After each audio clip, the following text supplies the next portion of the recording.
জানো, ছোটোবেলায় যখন ঝড় জল বৃষ্টি হতো, বিদ্যুৎ চমকাতো, আমার খুব ভালো লাগতো। মনে হতো আরও হোক, যাতে প্রচুর বৃষ্টি হয়, গলিতে জল জমে যায়, রাস্তায় জল জমে যায়, আর কালকে স্কুলটা টুক করে রেনি ডে হয়ে যায়। স্কুল যেতে হবে না, সারা দিন বাড়িতে থাকবো, কি মজা। সারাদিন বাড়িতে থেকে সামনের গলিতে যে জল জমা থাকবে সেখানে বারান্দায় বসে বসে কাগজের নৌকা বানাবো আর দিম্মার সাথে টুক করে ফেলে দেবো। আমি আর দিম্মা বসে বসে কাগজের নৌকা বানাতাম, আর ওই জল মানে যেই গলিতে জল জমে থাকতো সেখানে টুক করে নৌকাটা ছেড়ে দিতাম।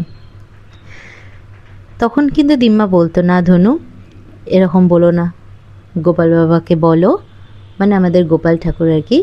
তো আমি গোপাল বাবা বলতাম ছোটো থেকে, গোপাল বাবাকে বলো যাতে ঝড় জল বৃষ্টি কমে যায়। কত মানুষ বাইরে রাস্তায় থাকে, কত মানুষের না বেরোলে তারা খেতে পাবে না, তাদের ক্ষতি হবে।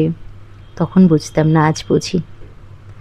এইখানেও দেখো আজকে সেই রকমই একটা ঝড় উঠেছে, বৃষ্টি, প্রচণ্ড বৃষ্টি পড়ছে, বীভৎস ঝড়, তার সাথে হাওয়াও দিচ্ছে।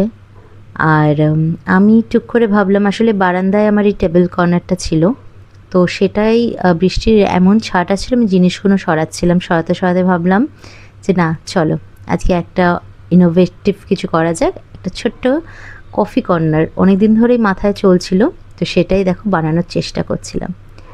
আর সব কিছু থামতে আজকে রাত্রির বেলা আশিরিয়ার কয়েকজন বন্ধুর সাথে, মানে দুজন বন্ধুর সাথে আমাদের একটু বাইরে একটা মিট আপ ছিল, সেখানে গেলাম। তার মধ্যে একজন স্কুল ছেড়ে দিয়ে অন্য স্কুলে চলে গেছে, তো অনেক দিন বাদে দেখা হচ্ছে। আমরা এনজয় করি, তোমরাও ভালো থেকো, সুস্থ থেকো, বাই।